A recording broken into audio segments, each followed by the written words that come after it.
That one, I don't know that there's any signs. It's either going to work or it's not with with the heater. With AC, it's a little different, but with the heater, it either works or it doesn't.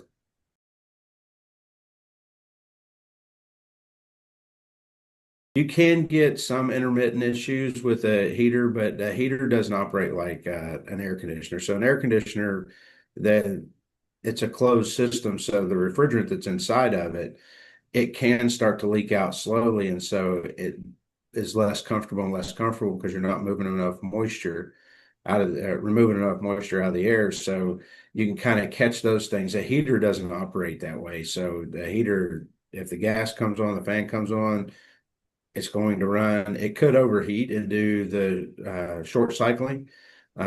So if you have a dirty filter, it slows the airflow down. So then the uh, heat exchanger, the temperature will rise inside the heat exchanger, and there's safeties in there to keep it from getting too hot. And so the unit could come on, and if it's not moving enough air, it'll only heat for a few minutes and then it'll shut itself right back off.